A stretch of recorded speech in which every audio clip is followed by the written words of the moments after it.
اعوذ باللہ من الشیطان الرجیم، بسم اللہ الرحمن الرحیم۔ السلام علیکم ورحمۃ اللہ وبرکاتہ۔ امید کرتی ہوں کہ آپ تمام سننے والے خیر اور عافیت سے ہوں گے۔ خدا آپ کو ہمیشہ اپنی زندگیوں میں خوش اور خرم رکھے، آپ کے گھر والوں کو اور آپ کو تمام بیماریوں سے ہمیشہ کے لیے دور رکھے۔ جس کتاب کا مطالعہ ہم کر رہے تھے اس کا نام ہے کہکشاں نیستی، جو کہ داستان ہے سید علی قاضی کی۔ چلتے ہیں اس داستان کی طرف۔ اللہ لا الہ الا ہو وعلی اللہ فلیتوکل المؤمنون۔ خداوند متعال سورہ تغابن آیت نمبر 13 میں بیان کرتا ہے کہ اللہ ہی وہ ہے جس کے علاوہ کوئی خدا نہیں ہے، اور تمام صاحبان ایمان کو اسی پر بھروسہ کرنا چاہیے۔ سن 1930 سید محمد حسن قاضی طباطبائی۔ یہاں میں یہ بیان کرنا چاہوں گی کہ یہ آقا طباطبائی کے فرزند ہیں۔ جب میں نے آنکھیں کھولی تو خود کو غربت کے پنجوں میں جکڑے ایک گھر میں موجود پایا۔ مہربان والد کہ جنہیں میں ان کی زندگی میں صحیح طرح پہچان نہیں پایا۔ بھائی بہن کی تعداد 25 افراد تک پہنچتی تھی۔ میری والدہ کا تعلق لاہی جان سے تھا اور وہ میرے والد کی تیسری بیوی تھی۔ درخشندہ کے بعد جو کہ ایک جلیل القدر تبریزی خاتون تھیں اور جنہوں نے اپنی جوانی کی ابتدا میں والد کے ساتھ نجف کا سفر کیا۔ والد اس قدر نرم دل کہ اگر دیکھتے کہ کوئی خاتون تنگ دست ہیں تو انہیں اپنی حمایت کی چھتری تلے لے آتے۔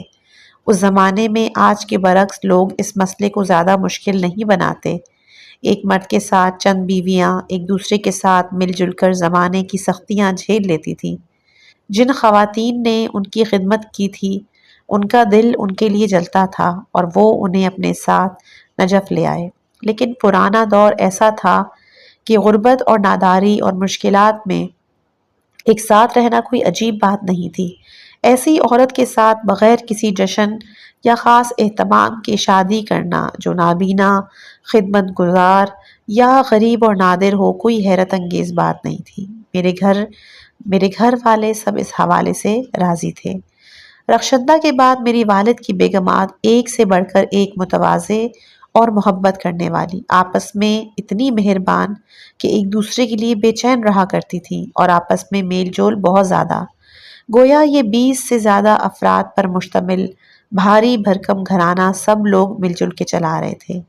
یہ بات ہم سب کے ذہنوں میں تھی کہ جیسے ہماری 4 مائیں ہیں۔ مشہدی ماں جو ماضی میں مشہد میں ہمارے والد اور بھائیوں کے کپڑے دھوتی تھی، انہیں سنبھالنے میں مدد کرتی تھی۔ لاہیجی ماں جو بہت تنگ دست تھیں، ان کا تعلق انتہائی غریب خاندان سے تھا۔ قزوینی ماں جنہیں درست دکھائی نہیں دیتا تھا اور وہ تقریباً نابینا تھی، اور وہ ماں کہ جن کا تعلق کوفے سے تھا، وہ ایک تنگ دست نان بائی کی بہن تھی۔ ہمیں اس بات کا بہت شوق تھا کہ والد ہمیں اپنے ساتھ کوفہ لے جائیں اور ہم ان کے بچوں کے ساتھ کھیلیں۔ ان میں ہر ایک اس شہر کے کسی گوشے میں رہتی تھی اور والد کی پوری کوشش ہوتی کہ وہ معاملات کو بحسن و خوبی انجام دیں۔ اس بڑے گھرانے کو چلانے میں ہم نے والد کے توکل کا بار مشاہدہ کیا۔ گھر کی زمین خود بخود فراہم ہو جاتی، مستری جو خود سے اپنی خدمات پیش کرتا اسے بناتا، وغیرہ وغیرہ۔ میں نے ان مشکلات اور زمانے کی سختیوں میں اپنے والد کا سلوک بہت اچھی طرح دیکھ لیا تھا۔ وہ توکل کا پہاڑ تھے اور کوشش کرتے تھے خمس وغیرہ سے استفادہ نہ کریں تاکہ ان کی بیوی بچے اپنے پیروں پر کھڑے ہوں۔ وہ مرد تھے جو اپنی بیوی اور بچوں کا بہت احترام کرتے، اولاد کی تربیت کے بارے میں حیرت انگیز سنجیدگی کا مظاہرہ کرتے۔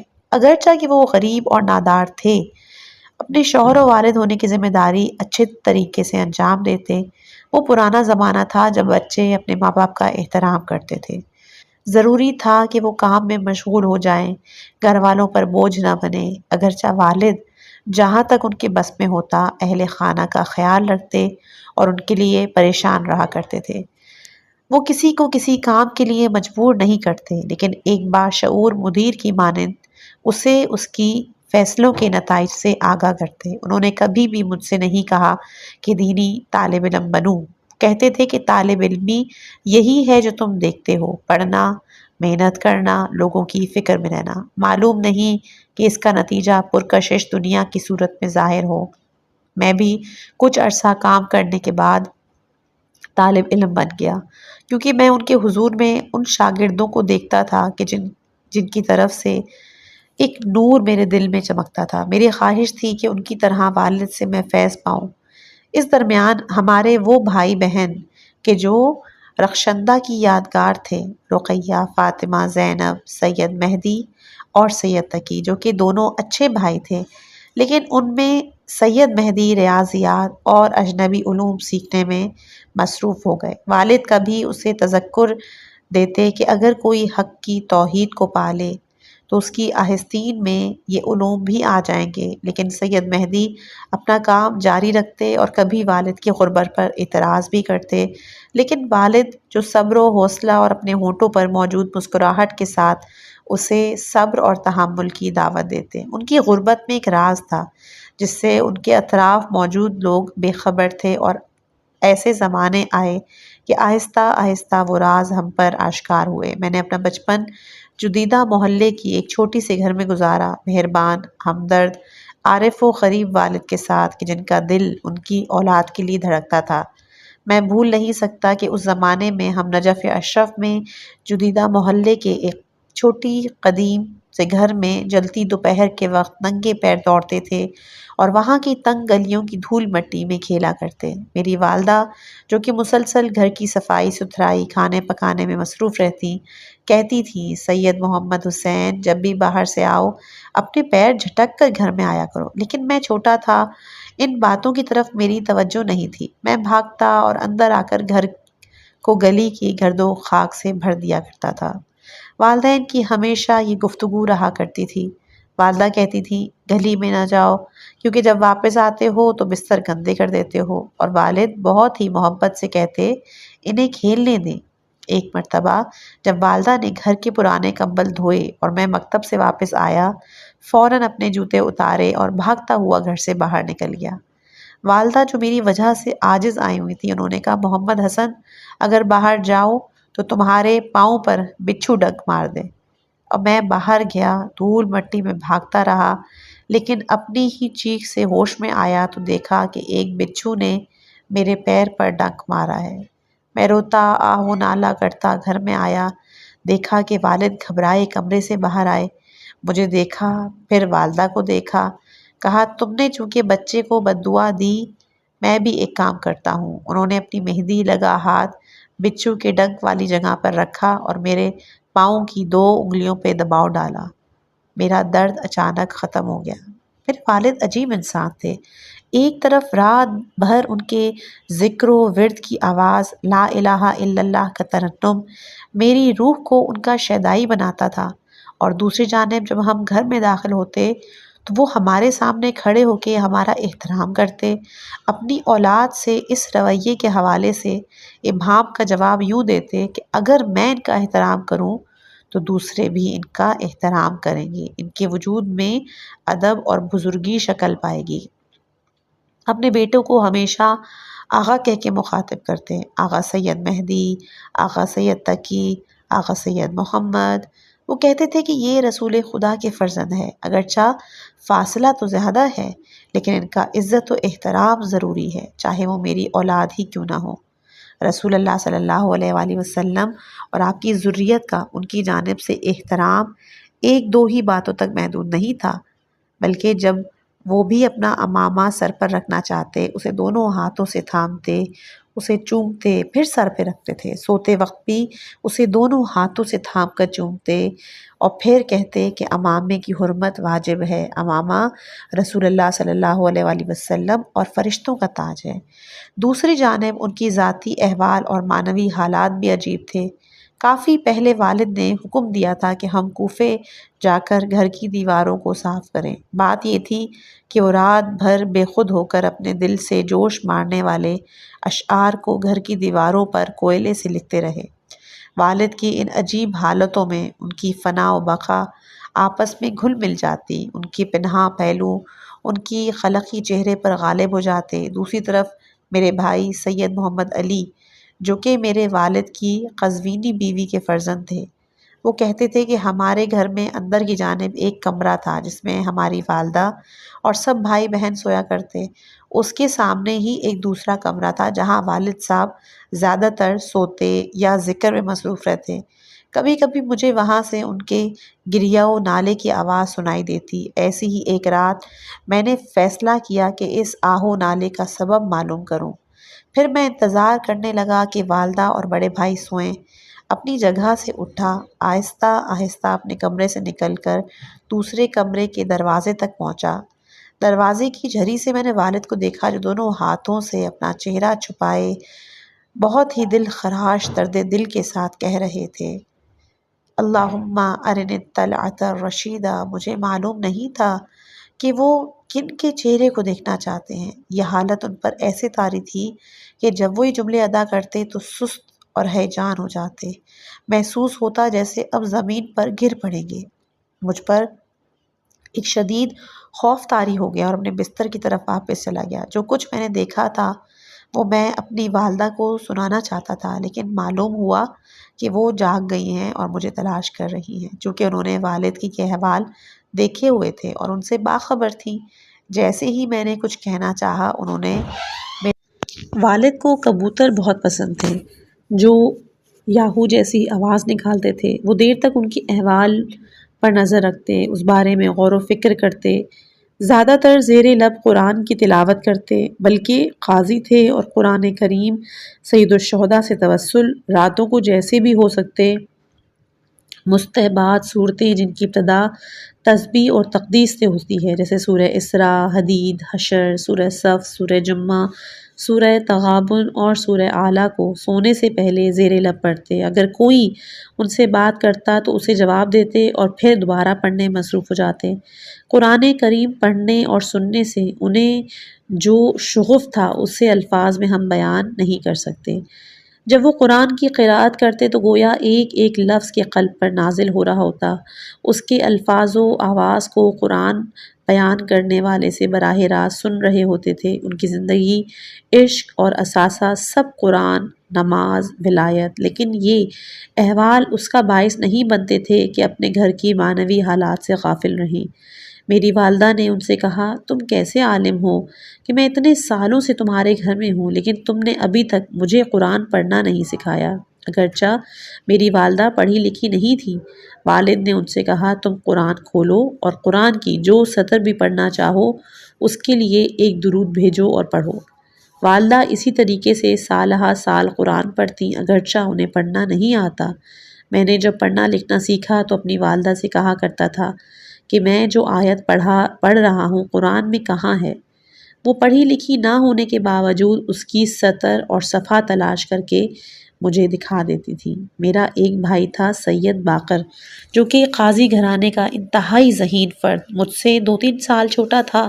خوبصورت چہرہ، غیر معمولی ذہانت، حوزوی علوم اور صرف و نحو سیکھنے میں والد کے حکم پر ان کے ایک ساتھی کی شاگردی کرتا تھا۔ اچانک دردناک طور پر اسے بجلی کا جھٹکا لگا اور وہ اس دنیاوی زندگی اس کی تمام ہو گئی۔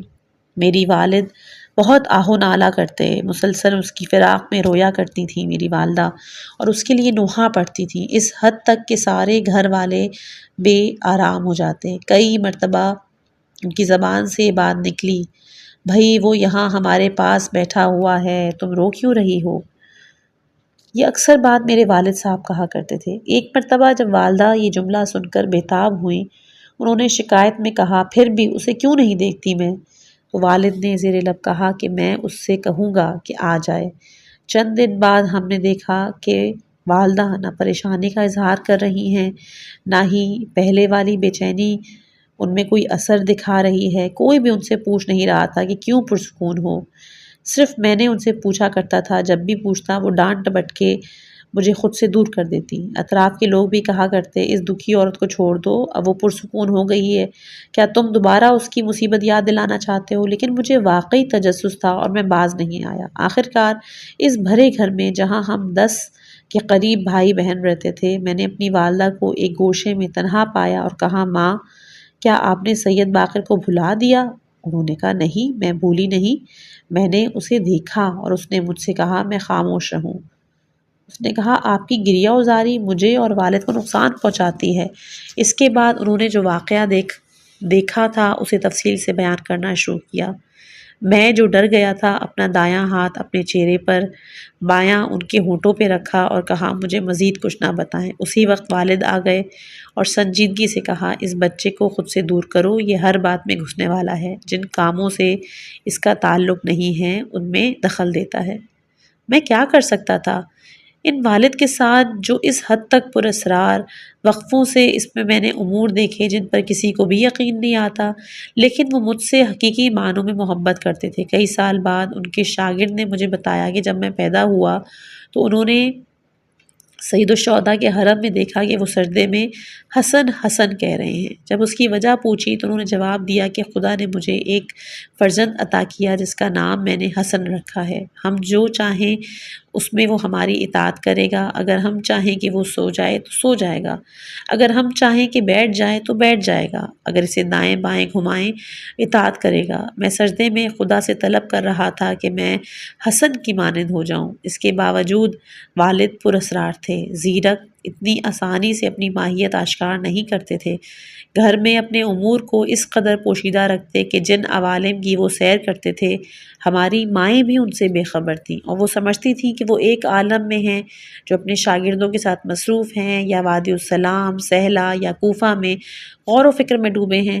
ساتھ ہی ایک مہربان والد اور محبت کرنے والے شوہر ہیں، اگرچہ فقر ان کے دامن گیر ہے، وہ اس سے زیادہ ان کے بارے میں کچھ نہیں جانتی تھی۔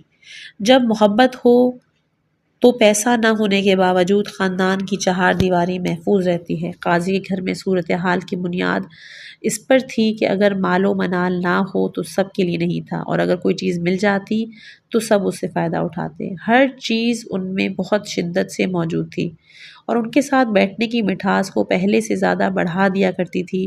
وہ ان کے وجود میں چھپا طنز و مزاح کا پہلو تھا۔ اپنی جوانی کے آغاز میں جب میرے سینے میں طرح طرح کی آرزوئیں جوش مارا کرتیں، مجھے خیال آیا کہ ہم اثر شورا میں سے ایک گروہ کے احوال تحریر کروں۔ ایک کتاب بن گئی۔ میں نے چاہا کہ اس کے لیے کوئی نام منتخب کروں، دوسرے مؤلفوں کی مانند۔ میں نے سوچا کہ اس کام کے لیے والد سے بہتر کون ہو سکتا ہے، اس لیے میں ایک مناسب وقت کا منتظر تھا۔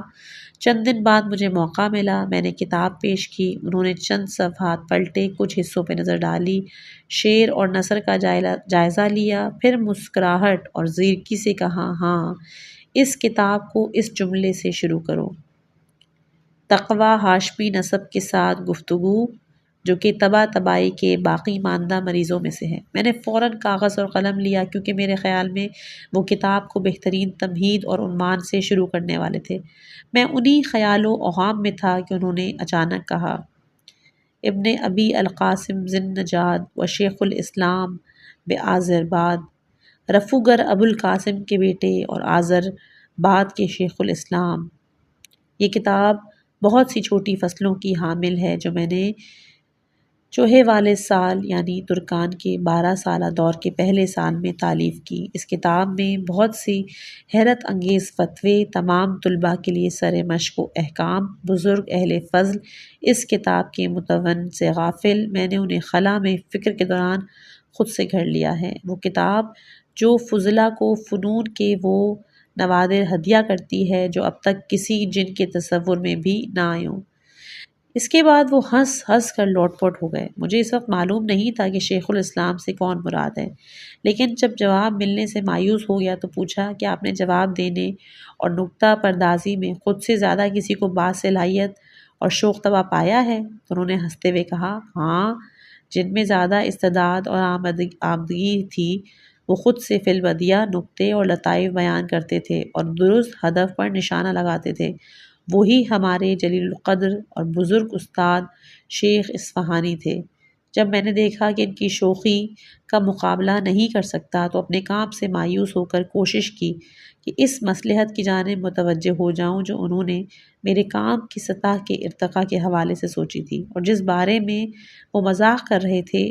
ہاں، ان کے مذاق ان سے مخصوص ہوا کرتے تھے جس میں حکمت کی ظرافتیں ہوتی تھیں۔ مثال کے طور پر ایک مرتبہ جب ہمارے گھر مجلس تھی، ان کے کسی فرزند نے اصرار کیا کہ اسے ذاکری کرنے دی جائے۔ والد نے اصرار کی وجہ سے قبول کر لیا اور ہمارے بھائی نے علماء اور حوزے کے قدیم افراد کی موجودگی میں، جبکہ موسم گرم تھا، سورج کی تپش کمرے کے اندر تک آ رہی تھی، ایک تفصیل اور طویل گفتگو کی جس میں نصیحتیں اور تاریخی واقعات تھے۔ والد نے اپنا سر زانوں پر رکھا اور سمجھ نہیں پا رہے تھے کہ کیا کریں۔ آخر میں بھائی نے دعا کا ایک طویل باب کھول دیا، جتنا ممکن تھا مجلس کو طول دیا۔ دعا کے بعد کہا رحم اللہ من یقرأ سورہ فاتحہ۔ اسی وقت والد نے بلند آواز سے کہا رحم اللہ من یقرأ سورہ بقرہ۔ اس مجلس میں میرا بھائی پہلی اور آخری بار ممبر پر گیا۔ بہرحال ان کا انداز تربیت اور شوق طبع خود انہی سے مخصوص تھا۔ زمانہ گزر رہا تھا، گزرتا جا رہا تھا، یہاں تک کہ والد کے شاگردوں کا حلقہ پہلے سے بھی زیادہ قوی۔ حوزہ نجف کے نظام کی جانب سے ان کے رویے کی مخالفت کے باعث ان کی مالی حالت بدتر ہوتی چلی گئی۔ یہ سید حسن کے نکالے جانے کے بعد اور والد کے بیک وقت مشہد اور نجف میں موجود ہونے والے واقعے کی شہرت کے بعد ان کے بعض قدیمی شاگرد کے مسلسل اور شدید اصرار کے بعد وہ خود میدان میں آئے۔ آہستہ آہستہ عمومی نوعیت کی مجالس تشکیل دینی شروع کی۔ ان کے جن شاگردوں نے مسلسل و شدید اصرار کیا تھا ان میں شیخ علی محمد بروجردی اور دیگر شیوخ مثل شیخ محمد تقی عاملی شامل تھے، جو کہ فقہ و اصول کی تدریس اور ملکہ اجتہاد میں حوزہ نجف کے صف اول میں شمار ہوتے تھے۔ انہوں نے اخلاقی دروس کے علاوہ فقہ کے درس خارج کا سلسلہ بھی شروع کر دیا، جس میں فاضل مجتہد شریک ہوتے ہیں۔ حق بات تو یہ ہے کہ وہ فقہی امور میں خاص مہارت کے حامل تھے۔ وہ کہتے تھے کہ انہوں نے طہارت کے درس خارج کے 7 ادوار میں شامل شرکت کی ہے۔ یہ بات میرے والد کی تاریخی زندگی کی اہم فصلوں میں سے تھی، کیونکہ ان کے ہاتھوں بہت سے شاگردوں کی تربیت ہوئی اور آہستہ آہستہ طلباء اور نجف کے اہل معنویت ان کی علمی اور معنوی مقام کی جانب متوجہ ہو گئے۔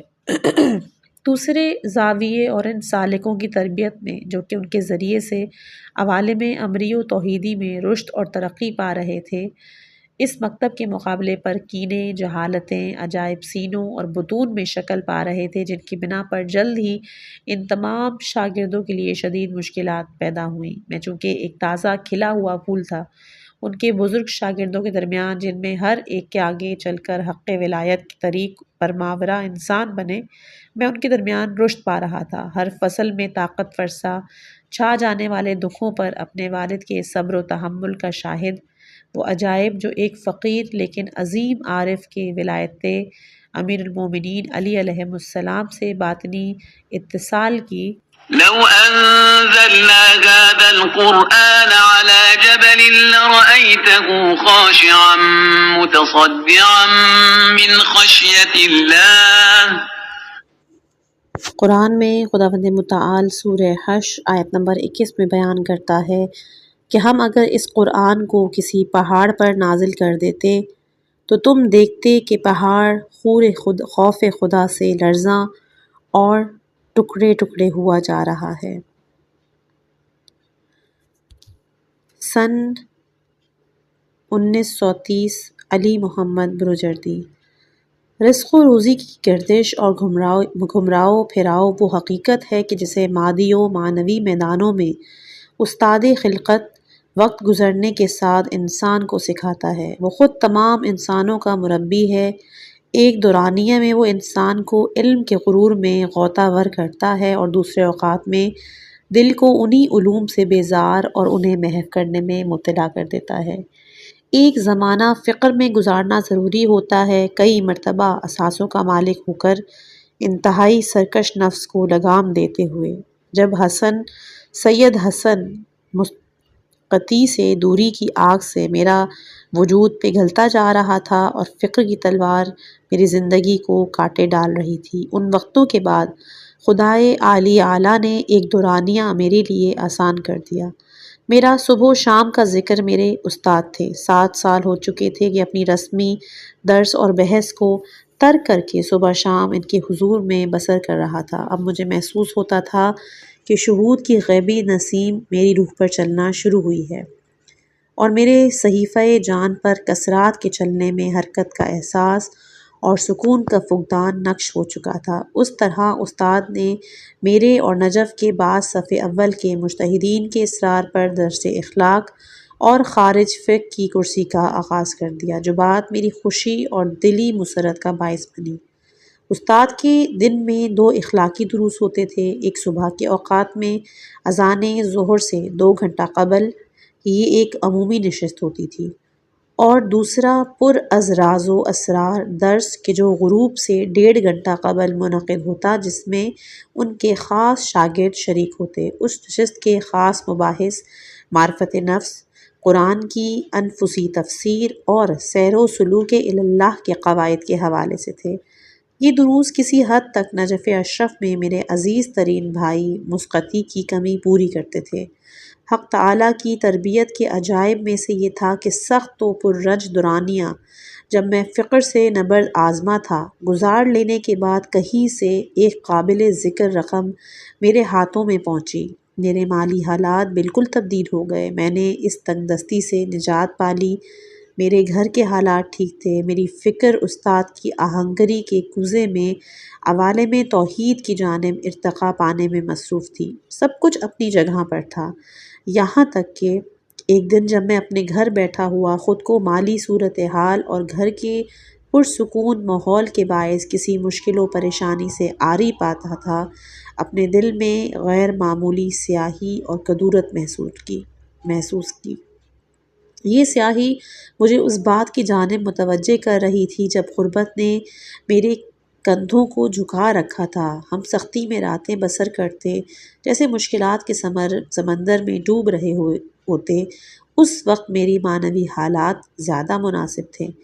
میں خود میں ڈوب گیا، جس قدر اپنے باطن پر نظر ڈالی، اپنے اندر خوف و اضطراب اور پریشانی کو پایا۔ یہ بات میری توحیدی، اخلاقی اور جس طرح آگے بڑھ رہا تھا اس سے سازگار نہیں تھی۔ یہ اضطراب، یہ بے چینی مجھ میں بڑھتی چلی گئی۔ میں بیٹھا، سویا، کھڑا، مطالعہ میں مصروف، لیکن میں نے دیکھا کہ افاقہ نہیں ہو رہا۔ میرے اندر مسلسل یہ احساس بڑھتا ہی جا رہا ہے۔ پریشان ہو کر میں نے فیصلہ کیا کہ اس مسئلے اور سرگردانی کے حل کے لیے، جو کہ میری روح پر خراشیں ڈال رہی تھی، حرم مطہر کی سمت جاؤں اور سلطان سلاطین کی بارگاہ میں توسل کروں۔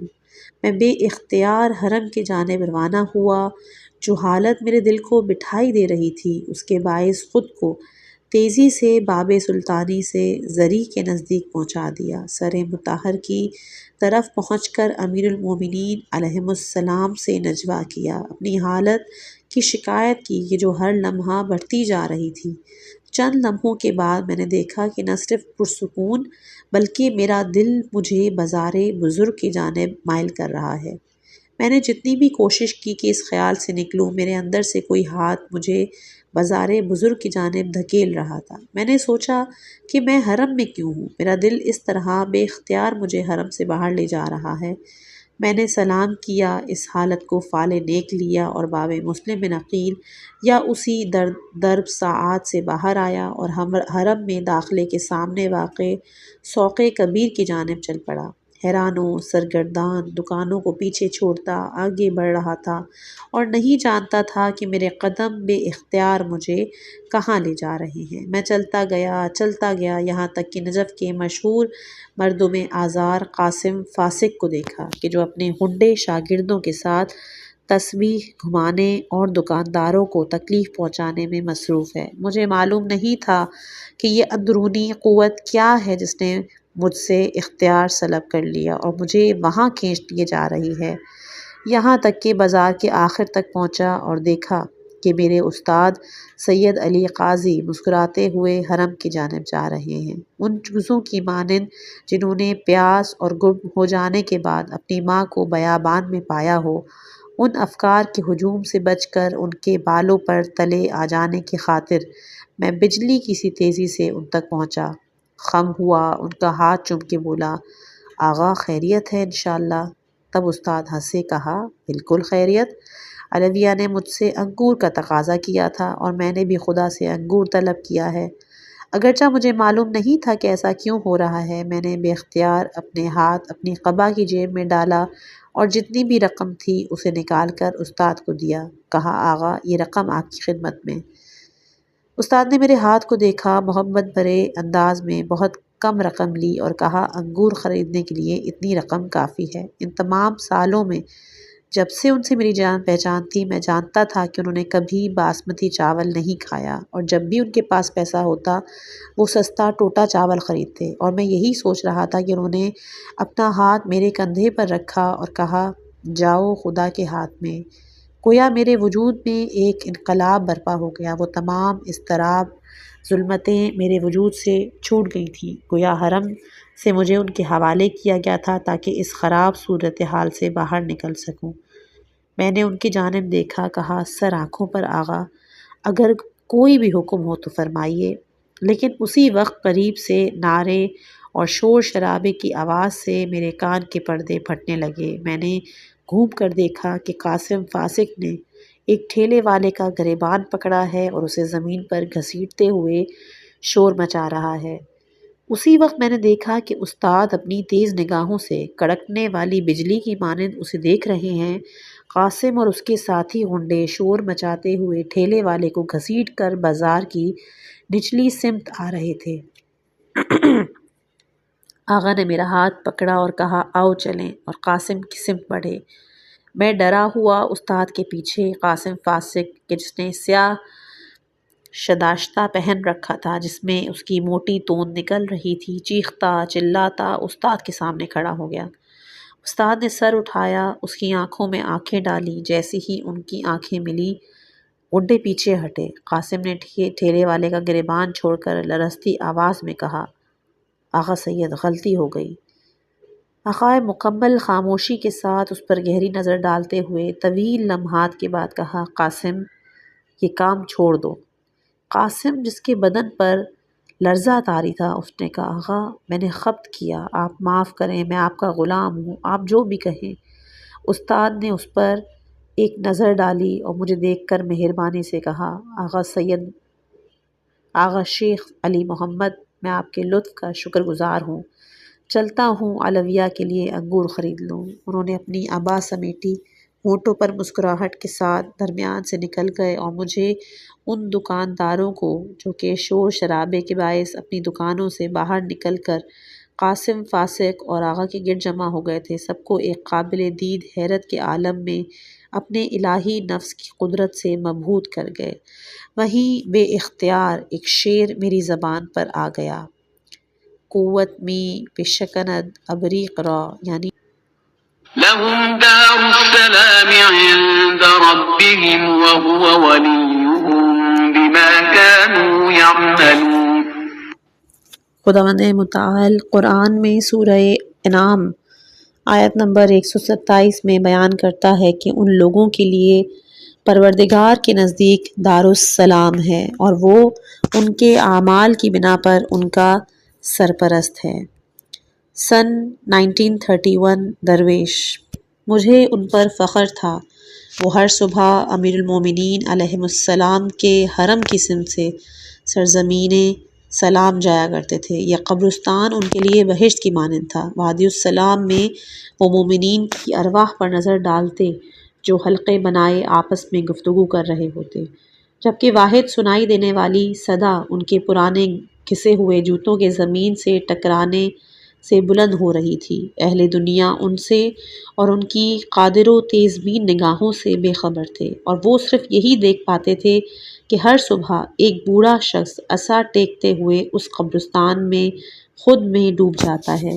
گھنٹوں سردر گریبان غور و فکر میں مصروف گورکن جو اب ان کا چہرہ پہچانتے تھے، ان کے خیال میں اس شخص کا کوئی مرحوم عزیز ہے جس کے مزار پر وہ گزشتہ سالوں سے گھنٹوں بیٹھا کرتا تھا۔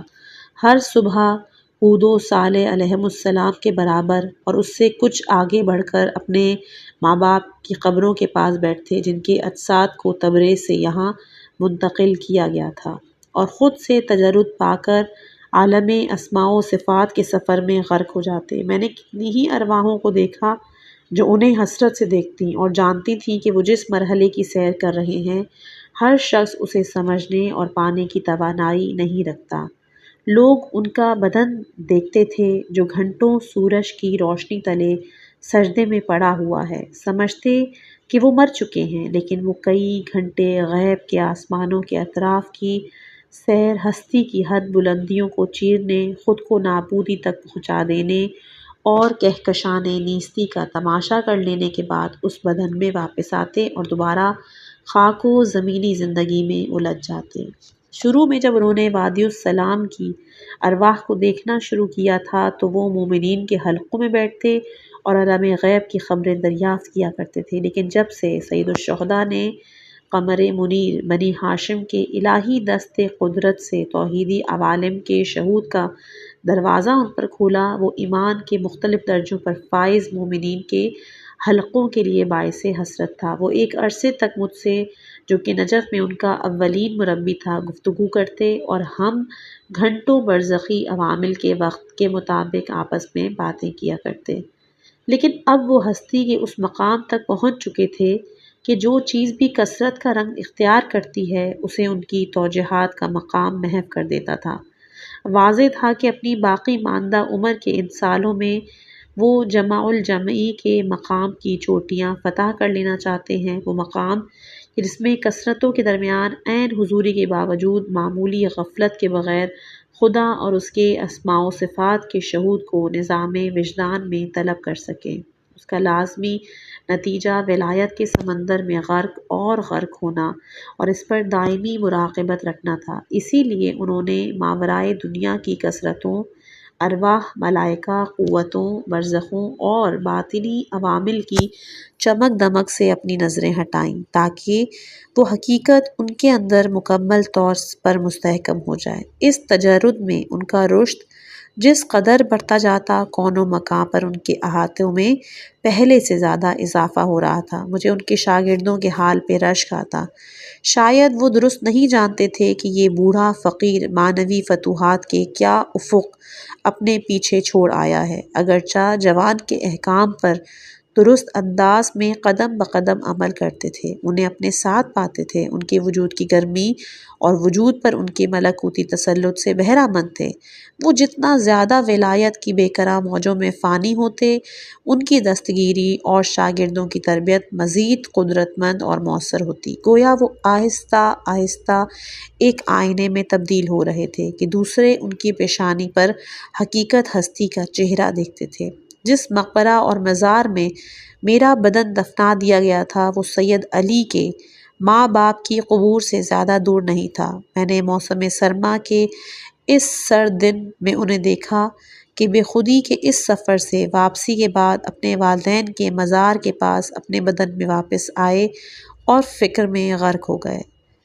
میں محل نہیں ہوا، اگرچہ وہ چاہتے تو مجھے دیکھ سکتے تھے، چونکہ خدا نے بعض مومنین پر عنایت کی ہے کہ وہ اپنی موت کے بعد دنیا میں گزر کر سکتے ہیں۔ میں انہیں دیکھنے میں مصروف ہو گیا۔ اچانک میں نے دیکھا کہ ان کی کچھ توجہ اس کرۂ خاکی کے ایک حصے کی جانب مبذول، کبھی عمودی سیر کرتے ہیں جس میں وہ باطنیوں اور بالا عوالم کے مسافر ہوتے ہیں، کبھی عرضی سیر کرتے ہیں، اپنی جگہ بیٹھے ہوئے خود کو دنیا کے دوسرے حصے میں پاتے۔ میں ان کے ساتھ ہو گیا۔ انہوں نے آسمان، سورج، بادل، ہوائیں، سمندر، پانیوں کو پیچھے چھوڑا اور ہندوستان میں حیدرآباد دکن کے ایک گاؤں میں پہنچے اور اس کے بیچ موجود ایک بڑی مسجد کے گنبد کا چکر لگایا اور پھر مسجد میں گئے۔ وہاں افسوس کے ساتھ ایک صاحب پر نظر ڈالی جو کہ سجدے میں تھے اور ان کے سر پر سیاہ عمامہ تھا، جسم پر احرام کے 2 کپڑے اور وہ ساکت تھے۔ انہیں کچھ دیر گھور کر دیکھا اور زیر لب کچھ کہا۔ کچھ دیر میں انہیں معلوم ہوا کہ یہ سجدہ گزار سید کہ جن کے چہرے سے ظاہر تھا کہ وہ بارہا امام عصر کی خدمت میں حاضر ہو چکے ہیں، اس ممکنہ عابدانہ ترین شکل میں دنیا سے برزخی منزلوں کی جانب کوچ کر چکے ہیں اور جان دے دی ہے۔ وہ کچھ دیر ان کے پاس خاموش کھڑے رہے اور اپنی آنکھوں سے جن میں بے قرار کا رنگ موجیں مار رہا تھا انہیں دیکھتے رہے، اپنے چہرے پر موجود آثار غم کے ساتھ وادی السلام میں اپنے بدن میں واپس چلے گئے جو ان کے والد کے مزار پر گریباں میں منہ ڈال۔ جب ان کی روح ان کے بدن میں واپس آئی، اپنا سر اٹھایا اور گہری سانس لی، پھر اپنے اطراف میں دیکھا اور اس حالت میں کہ ان کی آنکھوں میں موجود آنسوؤں کی نمی سورج کی روشنی کا پرشکوہ انعکاس خلق کر رہی تھی، اپنی جگہ سے اٹھے، غم و اندوہ کے ساتھ وادی السلام کے داخلی دروازے کی سمت اور وہاں سے ہندی مدرسے میں اپنے حجرے کی طرف چل پڑے۔ اس دن دروس کی تعطیل تھی کیونکہ نجف اشرف میں ذکرتی اور شمرتی قبیلوں کے درمیان خونی لڑائی شروع ہو گئی تھی جو کہ وقفے وقفے سے آپس میں جھگڑتے۔ اس دن روزانہ کے معمول کے دروس کے بجائے ان کے بعض شاگردوں سے قبل الظہر ملاقات طے تھی تاکہ ایک ایک کر کے ان کے تمام سوالات اور مشکلیں سنیں اور ان کو معنوی امور میں رہنمائی کریں۔ وہ اپنے حجرے میں جہاں سردی اور ہوا کی سوزش داخل ہو چکی تھی بیٹھے، سر جھکایا اور یہ بالکل بھی محسوس نہیں ہونے دیا کہ میں ان کے پاس موجود ہوں۔ کچھ وقت گزرا، دستک سنائی دی، قاضی نے نحیف آواز میں کہا، تشریف لائیے۔ دروازہ کچھ چڑچڑاہٹ کے ساتھ کھلا، شیخ محمد تقی عاملی اندر داخل ہوئے جو کہ ایک فقیہ و دانشمند شخص تھے۔ ان کے چہرے پر سیر اللہ کی استعداد نمایاں تھی، نیز مکاشفات و خاص احوال کے آثار ان سے حویدہ تھے۔ اگرچہ وہ نجف میں فقہ و اصول کے درس اول کے مدرس تھے، تاہم سید علی قاضی کے فقہ کے درس میں آتے تھے اور ان سے اعلیٰ علمی مقام کا پتہ چلتا تھا۔ سید علی ان کے احترام میں کھڑے ہوئے، سلام کیا، خوش آمدید کہا اور اپنا سر جھکا کر جیسے شیخ محمد تقی کے وجود کے صفحات کا مطالعہ کر رہے ہوں خود میں ڈوب گئے۔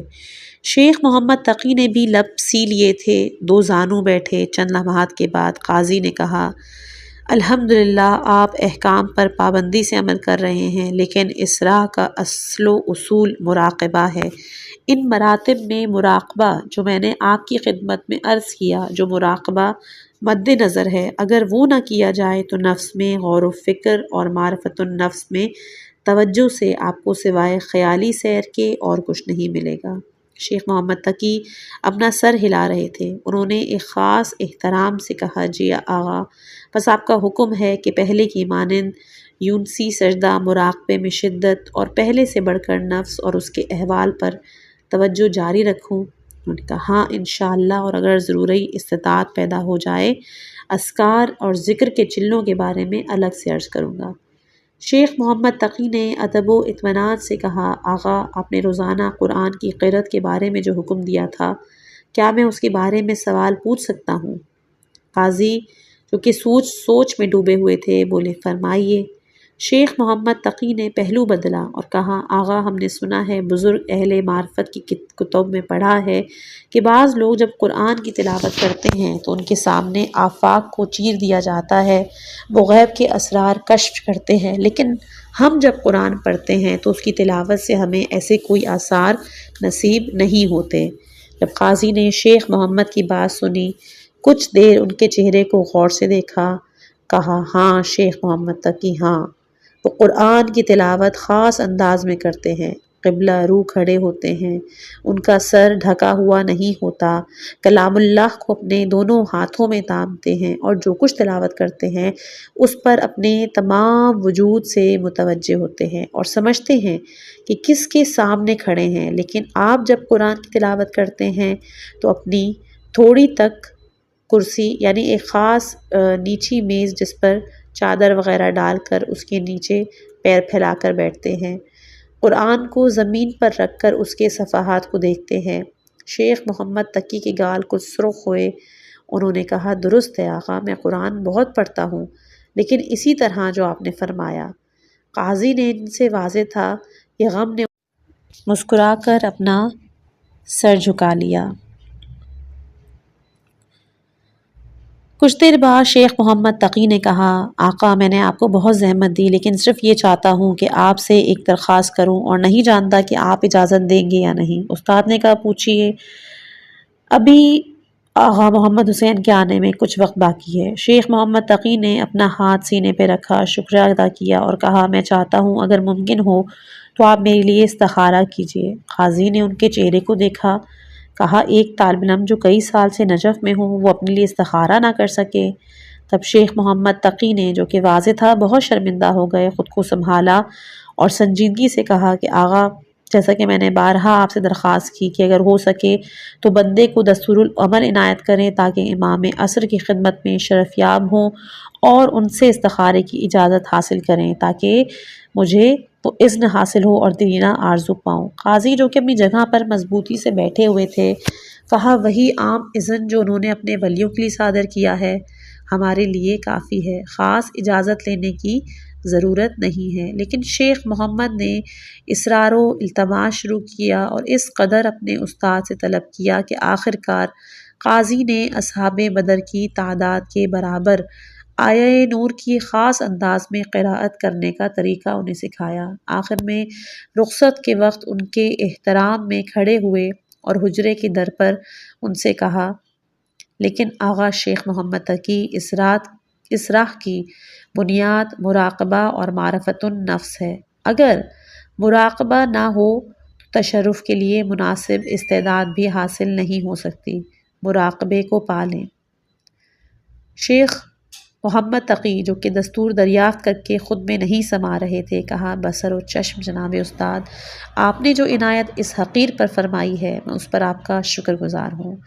قاضی مسکرائے، انہیں خدا حافظ کہا، دروازہ بند کر کے اپنی جگہ بیٹھے، گویا ان کی فکر ہندوستان میں اس سجدہ کنہ جسد میں مشغول تھی۔ کچھ دیر کے بعد دوبارہ دستک ہوئی، اس بار سید محمد حسین طباطبائی آئے، قاضی کے سامنے بیٹھے۔ احوال پرسی کے بعد قاضی نے ان سے پوچھا یہ کون سا فرزند ہے جو علویہ سے سخت ہو رہا ہے؟ سید محمد حسین نے کہا آغا یہ دوسرا ہے، محمد کی وفات کے بعد اور اس مرتبہ بھی چند روز پہلے۔ قاضی چند لمحے خاموش رہے، کہا آغا محمد حسین یہ سب عالم میں حساب کتاب سے ہے، یہ صبر کا رستہ ہے اور طریق توحید میں استقامت پروردگار کا اسم اعظم۔ انہوں نے کہا آغا میں سمجھ رہا ہوں۔ انہوں نے پھر کہا کہ کبھی خدا اپنے بندے کو 40 دن تک سختی اور مشکلات میں قرار دیتا ہے تاکہ وہ ایک بار دل کی گہرائی سے یا اللہ کہے اور خدا کو یاد کرے۔ کچھ دیر دونوں میں خاموشی اور پھر استاد نے کہا کہ اگر آپ حقیقی طالب ہوں تو اپنی جستجو جاری رکھیں، اگر ابھی آپ پانی تک نہیں پہنچ پائے تو بہرحال ایک دن پانی آپ کے لیے زمین سے ابل پڑے گا، اور اگر آپ پانی تک پہنچ بھی جائیں اور آپ کے لیے دروازے کھول دیے جائیں تو اس پر اکتفا نہیں کیجیے گا، جستجو کریں، مزید طلب کریں، یہ رسم بندگی ہے۔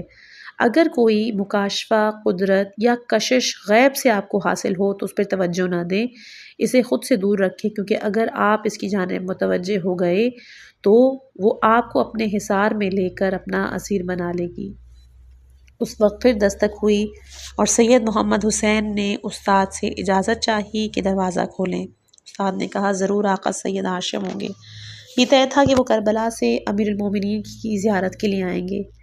تب محمد حسین نے اٹھ کے دروازہ کھولا، گرم جوشی سے سید ہاشم کو گلے لگایا اور پھر استاد سے کہا کہ میں نجف میں ہوں، اگر اجازت ہو تو دوبارہ آپ کو زحمت دوں گا، ابھی آقا سید ہاشم جو کہ دور سے آئے ہیں آپ کے حضور سے استفادہ کریں۔ سید ہاشم نے سید محمد حسین کے شانے پر تھپکی دی اور ان کا دل کی گہرائی سے شکریہ ادا کر کے اجازت لی۔ استاد نے سید محمد حسین کو دیکھ کر کہا اپنے امور کو مرتب رکھیے، ہم بعد میں بات کریں گے، لیکن جیسا کہ آپ کی خدمت میں عرض کیا ہے نماز یا ذکر و عبادت کے دوران حسن متعلق اور الہی جمال جمیل کے مقابلے پر جو کچھ دیکھیں اور سنیں وہ آپ کو مشغول نہ کرے اور کہیں آپ بہشت کے بہانے خالق بہشت سے غافل نہ ہونے پائیں۔ سید محمد حسین نے اپنا ہاتھ سینے پہ رکھا اور کہا بصر و چشم آغا، آپ نے جو وقت بندے کو دیا اس کے لیے بہت مشکور ہوں، ہمارے گھر تشریف لائیے، علویہ آپ سے مل کر خوش ہوں گی۔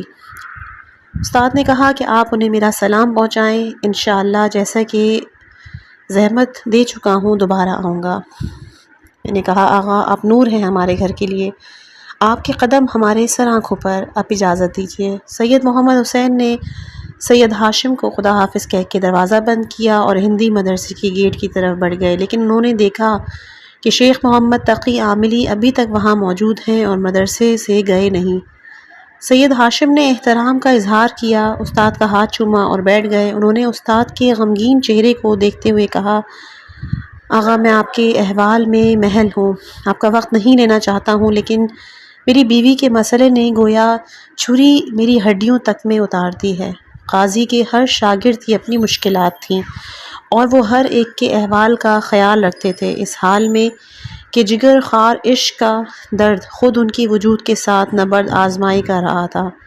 انہوں نے گہری سانس لی اور کہا، ہاں آپ نے چند مرتبہ بتایا ہے۔ انہوں نے کہا، آغا میری ساس نے مجھے اور میری بیوی کو اذیت و آزار پہنچانے میں کوئی کسر نہیں چھوڑی، اور تازہ مشکل یہ ہے کہ دوسروں کے سامنے بھی تانے دینے، برا بھلا کہنے، تکلیف پہنچانے سے باز نہیں آتی، ہماری بے عزتی کرنے سے دریغ نہیں کرتی۔ ایسے میں جبکہ میری بیگم غربت کے شدید دباؤ سے مقابلہ کر رہی ہیں، میری سمجھ میں نہیں آتا کہ کیا کروں۔ ابھی ان کی والدہ آئی تھیں اور عنبر کی خوشبو والے چاول کی تھیلی اور حیوانی روغن ہمارے کمرے کے پردے کے قریب کر رہی تھی تاکہ میرے اور اپنی بیٹی کے عذاب کا پہلے سے بڑھ کر تماشا کر سکے۔ تب قاضی نے سر ہلایا اور کہا، اس کا حال کیا ہے سید ہاشم؟ سید ہاشم نے کہا، آغا اب مجھ میں بالکل بھی برداشت کی طاقت نہیں، اور میں آپ سے اجازت لینے آیا ہوں کہ اپنی بیوی کو طلاق دے دوں، مجھے اس کے سوا کچھ بھی سمجھ میں نہیں آتا۔ قاضی نے کچھ دیر کے بعد کہا، ان باتوں اور قصوں سے ہٹ کر بتائیے کہ آپ کو اپنی بیوی سے محبت ہے؟ سید ہاشم کہ جن کا چہرہ آہنگری کی حرارت سے سرخ اور تمتمایا ہوا تھا، انہوں نے اپنے ہاتھوں کو دیکھا جو کہ ہتھوڑا پکڑنے اور بھٹی کی آگ کے باعث شکستہ حال تھے۔ کہا، جی آقا میں ہدیہ کو بہت چاہتا ہوں۔ تب قاضی مسکرائے اور کہا، کیا مہدی بھی تم سے محبت کرتی ہیں سید ہاشم؟ تب میں نے کہا، جی وہ مجھے بہت چاہتی ہیں اور نہایت صابر اور محنت کرنے والی ہیں۔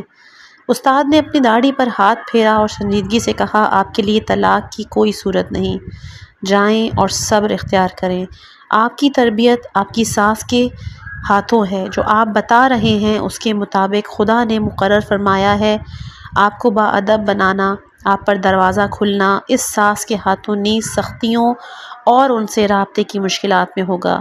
جب نفس معشوق کی چاہت کے علاوہ طلب کرے تو انسان کے لیے واجب ہے کہ اس سے جنگ و قتال کے لیے آمادہ ہو جائے۔ سید ہاشم جن میں گویا استاد کے کلام سے ایک ارادہ پھونک دیا گیا تھا، انہوں نے کہا، آغا آپ جو بھی فرمائیں، اگر ہو سکے تو ہماری زندگی اور اس گرہ کے کھل جانے کے لیے میرے حق میں دعا فرمائیے گا۔ انہوں نے کہا، سید ہاشم اگر کوئی چیز کسی کو طلب کرے اور سنجیدگی سے اس کے لیے کوشش کرے تو اسے پا لیتا ہے، اور جو کوئی دروازہ کھٹکھٹائے اور ڈٹائی دکھائے تو آخرکار اس میں داخل ہو جائے۔ اپنے آپ کو سید الشہداء پر بھروسے اور ان کے عنایت کے حوالے کر دیں، خدا کام کو درست فرما دے گا۔ سید ہاشم نے دوبارہ اپنے استاد کا ہاتھ چوما اور کہا، آغا میں آپ کی زحمت نہیں دوں گا، میں نے حکم دریافت کر لیا ہے اور اب امام علی کی زیارت کے لیے جاؤں گا۔ قاضی ان کے احترام میں بھی اٹھے، انہیں رخصت کیا۔ سید ہاشم جب حجرے سے باہر آئے تو میں نے دیکھا کہ بعض طلباء جن میں زیادہ تر قاضی کے شاگرد تھے صحن میں جمع ہو گئے ہیں۔ سید محمد حسین، سید محمد حسن، شیخ علی اکبر مرندی، شیخ محمد تقی عاملی، مرزا ابراہیم عرب، سید علی نوری اور دوسرے افراد، جیسے کوئی واقعہ ہوا ہو۔ سید ہاشم جب ان میں شامل ہوئے تو میں نے ان کے چہروں کو دیکھا، ان کی آنکھیں آنسوؤں سے بھری ہوئی تھیں۔ علی محمد بروجردی حوض کے کنارے چبوترے پر بیٹھے ہوئے شدت سے گریہ کر رہے تھے۔ سید ہاشم ان سے گفتگو کرنے لگے، لگتا تھا کہ وہ استاد کو کوئی خبر دینا چاہتے ہیں، لیکن کسی میں اس کی ہمت نہیں تھی۔ آخرکار شیخ محمد تقی عاملی اور سید محمد حسین نے ایک خط سید ہاشم کو دیا کہ وہ جوان کے درمیان موجود استاد کے قدیمی ترین شاگرد تھے، اس واقعے کی اطلاع استاد تک پہنچائیں۔ سید ہاشم سیڑھیوں سے اوپر آئے، حجرے کا دروازہ کھٹکھٹایا۔ استاد نے کہا، اندر آ جائیے آقا سید ہاشم۔ وہ اندر گئے، کہا، آغا ایک بات آپ کی خدمت میں پہنچانی ہے۔ استاد خاموش رہے، کچھ نہ کہا۔ سید ہاشم نے مضطرب ہو کر کہا کہ آغا ہم سب کو یہ خبر سن کر بہت صدمہ پہنچا ہے، لیکن آغا سید ابوالحسن اصفہانی نے پیغام بھجوایا ہے جسے آپ کی خدمت میں عرض کرنا ضروری ہے۔ حجرے کی فضا بہت سنگین تھی۔ سید ہاشم نے اپنی بات جاری رکھی، کہا، آغا سید ابوالحسن نے کہا ہے کہ ہندوستان سے تار بھیجا گیا ہے۔ آغا سید محمد حسن جو عمان سے تبلیغ کے لیے ہندوستان گئے تھے، آج صبح انہوں نے سجدے کی حالت میں مسجد میں جان دے دی ہے۔ سید ہاشم نے بڑی مشکل سے اپنی بات مکمل کی۔ بہتے آنسوؤں کے ساتھ استاد کے بولنے کا انتظار کرنے لگے۔ استاد کہ جو پہاڑ کی مانند بیٹھے ہوئے تھے، اپنی آواز میں موجود رنج کی تلخی کے ساتھ کہا، میں جانتا ہوں سید ہاشم، مجھے معلوم ہے۔ سید ہاشم نے اپنی اشک آلود آنکھوں سے اس عظیم اور حیرت انگیز مرد کو، جن میں علوم کا وہ سمندر چھپا ہوا تھا جسے سمجھنا ہر ادراک کے بس میں نہیں تھا، دیکھا اور احترام سے اپنا سر جھکائے ہوئے کمرے سے باہر۔ إن الذين آمنوا وعملوا الصالحات وأخبتوا إلى ربهم أولئك أصحاب الجنة هم فيها خالدون۔ خداوند متعال سورہ ہود آیت نمبر 23 میں ارشاد فرماتا ہے کہ بے شک جو لوگ ایمان لے آئے اور انہوں نے نیک اعمال انجام دیے اور اپنے رب کی بارگاہ میں عاجزی سے پیش آئے، وہی اہل جنت ہیں اور اس میں ہمیشہ رہنے والے ہیں۔ سن 1932 حمودی۔ حرام خور شمرتی چھت کی دوسری طرف جدیدہ محلہ کے ایک گھر میں پناہ لیے ہوئے تھے۔ 3 لوگ چھت پر بنے چھوٹے کمرے کے پیچھے کھڑے ہوئے تھے اور دوریت کے بڑے مورچے میں چھپے ہوئے تھے۔ ان کا خیال تھا کہ ہم نے انہیں نہیں دیکھا۔ لعنت ہو اس خبیث قبیلے پر جو دوبارہ ہم ذکرتی قبیلے سے لڑ پڑا تھا۔ جب بھی دونوں قبیلوں کے سردار معمولی ترین چیزوں پر آپس میں اختلاف کرتے، دفن شدہ کینے دوبارہ 7 سروں والے دیو کی مانند سینوں سے نکل آتے۔ ہم بھی جوان تھے اور نجف میں ہماری جوانی قبائلی تعصب میں خلاصہ ہوتی تھی۔ بار دراصل قبیلہ خون اور عزت کی تھی۔ کیا کیا جا سکتا تھا؟ سرحد سے برنو بندوقیں کچھ ہی عرصہ پہلے قبیلے تک پہنچائی گئی تھیں۔ یہ بندوق اچھا اور طاقتور فائر کرتی تھی، لیکن مسئلہ یہ تھا کہ شمرتیوں کے پاس اپنی اسلحہ اسمگل کرنے والے موجود تھے۔ بہرحال جنگ تھی اور اسی کا پلہ بھاری تھا جس کے پاس زیادہ اچھا اسلحہ ہو۔ میں اس ماجرے میں کسی کا خون نہیں بہانا چاہتا تھا، لیکن میری غیرت اجازت نہیں دیتی تھی۔ لوگ بھی شمرتیوں اور ذکرتیوں کے بے وقت کی لڑائی سے تنگ آ چکے تھے۔ جنگیں شہر کے اندر حرم سے نزدیک محلوں میں چھتوں پر لڑی جاتی تھیں اور ان میں معلوم نہیں ہوتا تھا کہ نتیجہ کیا نکلے گا۔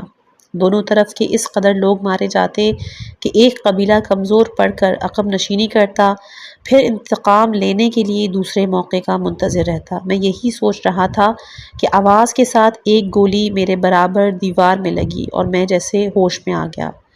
ہم 4 لوگ تھے، وہ 6 عدد۔ ایک شمرتی کا سرید کے مورچے سے باہر نکلا تو میں نے خاموشی سے اس کا نشانہ لے کر گولی چلا دی۔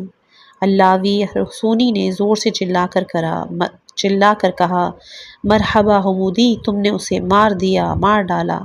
بدبخت شمرتی سر کے بل زمین پر گرا اور اس کے سر سے خون بہہ کر چھت کے پرنالے کی طرف جانے لگا۔ میں نے تیزی سے بندوق اپنے کندھے پر ٹانگی۔ ہم کئی چھتوں سے گزرتے ہوئے خوفزدہ شمرتیوں پر حملہ آور ہوئے۔ حسونی نے ان میں سے ایک اور کو تیزی سے مارا جو اس جہنمی کی لاش مورچے میں لے جانا چاہتا تھا۔ اب وہ دونوں چھت پر پڑے ہوئے تھے۔ 4 دوسرے لوگ چھت کی سیڑھیوں سے گھر کے اندر گھس گئے۔ ان دونوں مقتولین کی گردن اور سر سے زیادہ خون بہہ کر پرنالے سے گھر میں گر رہا تھا۔ ہم تیزی سے ان کے پاس پہنچے، ان کی جیبوں میں ہاتھ ڈالا، جو کچھ ان کے پاس تھا نکالا، ان کے برابر پڑی بندوقوں کو کندھوں پہ ڈال کر دوسرے 4 لوگوں کے پیچھے بھاگتے ہوئے سیڑھیوں سے نیچے آ کر گھر کے صحن تک پہنچے۔ اچانک نہایت حیرت سے ہماری نظر ایک بوڑھے مولوی پر پڑی جو لکڑی کی ایک نیم شکستہ کرسی پر بیٹھا ہوا تھا، اور وہ اس طرح ہمیں گھور کر دیکھ رہا تھا اور اس کے ہاتھ میں تسبیح تھی۔ اس کی عصا کو دیکھ کر میں سمجھ گیا کہ وہ پیر کے درد میں مبتلا ہے۔ پہلے میں یہ سمجھا کہ وہ بے ہوش ہے، لیکن اس کی آنکھیں کھلی ہوئی تھیں، جیسے اسے پتہ ہی نہیں تھا کہ پرنالے پر سے خون گر کر سارے صحن میں پھیل رہا تھا۔ اس وقت گولیاں چلنے کی آوازیں، دھوئیں اور صحن میں پرنالے سے آبشار کی مانند گرنے والے خون نے میری عجیب حالت کی۔ اچانک حسونی اور علاوی بھاگے اور اس بوڑھے آدمی کے پیچھے موجود کمرے میں کمین کیے ہوئے شمرتیوں تک پہنچے۔ تیزی سے ان کے سینوں پہ خنجر اتارے، ان کا خون بھی صحن میں جاری ہو گیا۔ مجھے سمجھ نہیں آ رہی تھی کہ سیاہ امامہ پہنے یہ بوڑھا شخص اپنی جگہ سے ہل کیوں نہیں رہا، اور اسی طرح عام سی حالت میں لا تعلق کے عالم میں بیٹھا ہوا ہمیں دیکھ رہا تھا، جیسے اس کے سامنے کوئی خوبصورت منظر ہو، جیسے اسے نہ تو خون سے خوف آتا ہو، نہ خنجر سے، نہ گولیوں کی آواز سے، بس وہ ایسے ہی خاموش بیٹھا ہوا تھا۔ اس کی حالت میں محو رہنا میرا کام تمام کر دیتا، کیونکہ صحن میں موجود 2 بدمعاش شمرتیوں کی گولیاں میرے ہاتھ پر لگنے والی تھی۔ ہم نے جلدی سے لکڑی کے ستونوں کے پیچھے پناہ لی، پوری شدت سے انہیں گولیوں کی باڑ پر رکھ لیا، یہاں تک کہ وہ دونوں زخمی ہو گئے۔ حسونی، اللہ اور ابو ایمن صحن میں چھپٹے اور خنجر سے ان کا کام تمام کیا۔ وہی موقع تھا جب میری نظریں دوبارہ اس بوڑھے شخص کی آنکھوں پہ پڑیں۔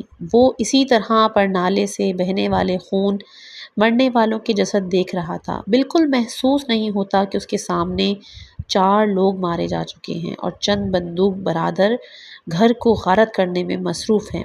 میں نے سوچا شاید دیوانہ ہوں، لیکن وہ سب دیکھنے میں اس طرح غرق تھا جیسے ہزاروں عاقلوں سے زیادہ ہوشیار۔ میں مزید اس کی وجہ سے رک نہیں سکتا تھا۔ مال غنیمت سمیٹنے کا وقت تھا۔ ہم تیزی سے کمروں میں گھسے، پوری توانائی سے تلاش کرنے لگے تاکہ معمولی سی بھی قیمتی چیز ہمارے ہاتھ آ جائے۔ میرے ساتھی کمروں کی مسلسل تلاشی لے رہے تھے۔ وہ بوڑھا سید بھی اپنی جگہ بیٹھا ہوا اسی طرح دیکھے جا رہا تھا۔ مجھے سمجھ نہیں آ رہا تھا کوئی شخص کیوں کر خوفزدہ نہیں ہو سکتا۔ طاقچے کے نیچے سے مجھے ایک صندوقچہ ملا اور مجھے امید ہو گئی کہ اب اس مولوی کے گھر سے مجھے کام کی کوئی چیز مل جائے گی، لیکن مجھے صرف ایران کے سفر کا اجازت نامہ دکھائی دیا، جس پر تحریر تھا سید علی قاضی طباطبائی، متولد 2085، تبریز۔ وہ میں نے ایک کونے میں پھینک دیا اور چند چٹخے ہوئے پیالے، بوسیدہ چٹائی کمرے کے فرش سے اٹھائی۔ میں سمجھ رہا تھا کہ دوسرے ساتھی غصے میں تھے کیونکہ انہیں یہاں سے کوئی چیز نہیں ملی۔ تیزی سے شمرتیوں کی لاشوں کے پاس گیا، جو کچھ ان کے پاس تھا وہ جمع کر کے گھر سے باہر نکل آیا، لیکن کبھی بھی یہ بات نہیں سمجھ سکا کہ جب بھی اس کی گھورتی ہوئی سیاہ آنکھیں میری نظروں میں مجسم ہوتی ہیں، میں سرتاپا رعب وحشت میں مبتلا ہو کر لرزنے۔ امید کرتی ہوں کہ آج کی ویڈیو آپ کو پسند آئی ہوگی۔ اپنی دعاؤں میں یاد رکھیے گا۔ والسلام علیکم ورحمۃ اللہ وبرکاتہ۔